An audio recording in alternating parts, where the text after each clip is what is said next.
Welcome to the first day of International Nature Journaling Week 2023. Today we're exploring our sense of sight and focusing specifically on the colours that we see around us. Paying attention to colour can deepen our sense of place and our appreciation for the things in the natural world. Looking closely at a green leaf, you might see different shades of green. You might also see red, brown, yellow and other colours. By paying attention to the colours around us, we can start to build an internal sense of the colours of our home and capture these on the pages of our journals. Hi, my name's Sarah.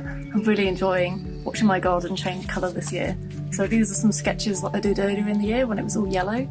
There was lots of celandines out and dandelions and wild daffodils. And now it's all turned pink with these beautiful red campions. So I'm going to do some sketches of those. And what I love about nature journaling is that it really makes you look at the plant and you can see it through the different stages of growth. It really helps me recognise them again when I see them out and about. In this patch I can hear there's a hairy-footed flower bee in the background that's already taking advantage of some of these wildflowers.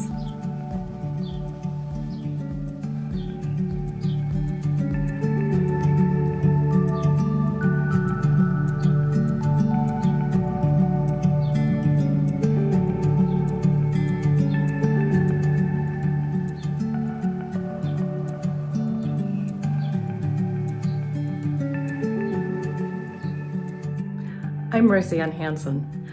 I've been nature journaling for more than 35 years, and one of my very favorite things to do is to make my own wild colors. From soil and plants, I can make ink and paint. I'm going to take you on a quick trip to Baja, where I recently made beautiful paints from soil I collected there. And I'm going to show you a few things here behind me. You can make paint from soil collected easily on your travels. I'll show you some quick tips. You can also make ink from things like tree sap. That's mesquite tree sap, ink and paint. Or from fruits and plant materials. This is prickly pear ink made from prickly pear cactus fruit. All right, now I'm going to take you to Baja. Let's put on our adventure hats and get going. The best place to look for soil for making paint is along roadsides, road cuts. It's really a great place because it's also legal. You don't want to collect in parks, and look for highly pigmented soil. These are some of the colors from Baja. That's magnetite I collected from a beach. And this is an iron oxide or red ochre. Now I'm going to show you some ways to process. You can put the soil in water and then filter it into a coffee filter, and then use a mortar and pestle with some dried gum arabic and water. That's a really quick and easy way to make paint. Or you can do it back in the studio with a traditional mulling set. These colors are beautiful iron oxides. There's two different hues I collected in Baja. Here's what the magnetite looks like. It's really sparkly. And then you can use these paints to paint little landscapitos in your journals that reflect the place you actually were at. I hope this inspires you to get out, collect soil, and make paint and ink for your journals.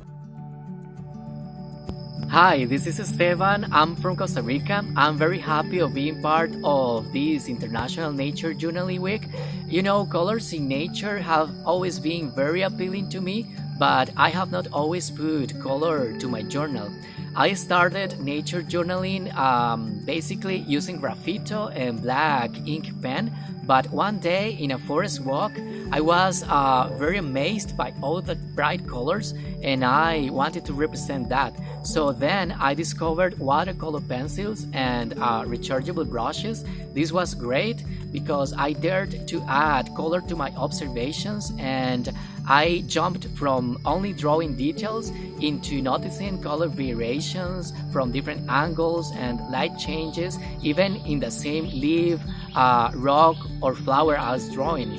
And by noticing this, I have practiced my sense of sight and curiosity to show how nature changes throughout the time. Since then, I like to do phenology wheels because they allow me to represent changes in landscapes, animals, flowers, seasons of the year, even some moments I have lived in a nature environment. So for me, colors allow me to explore and to experience all these changes in a very dynamic way. So I encourage you to explore colors in this International Nature Journaling Week.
Plantjes uit de tuin.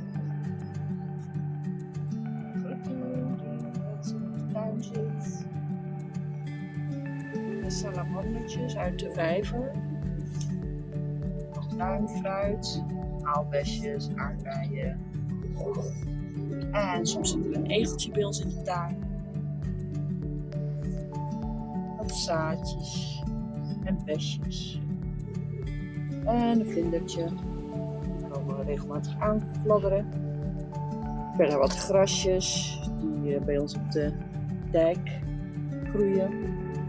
En ik heb in 2021 een fenologiewiel gemaakt voor elke maand van het jaar.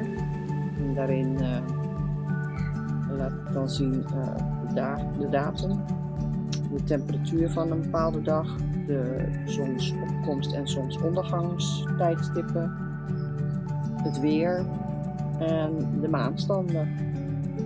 Dat heb ik voor mei en juni en zo voor elk jaar gedaan. Ik hoop dat ik jullie geïnspireerd heb. En,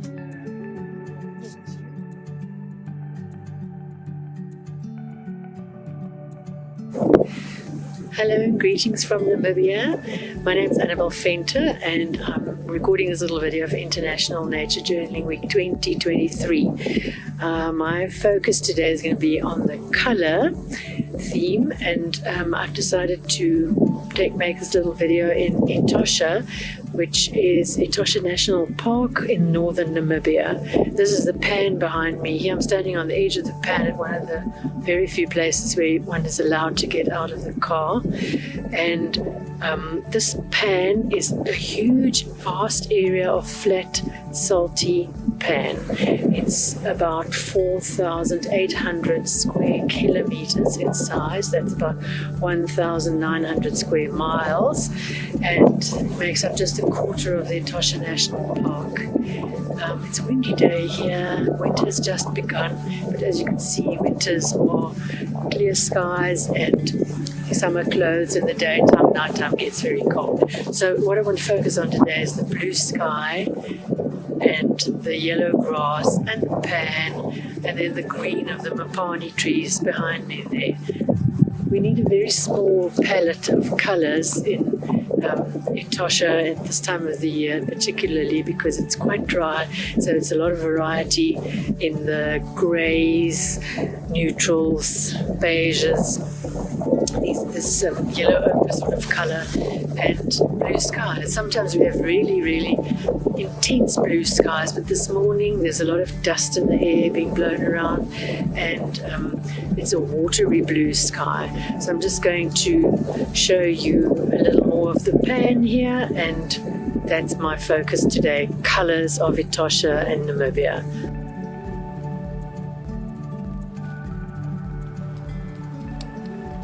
So go outside today with a handful of colour pencils, crayons, or your favourite watercolours and see if you can notice the richness of the colours of your landscape.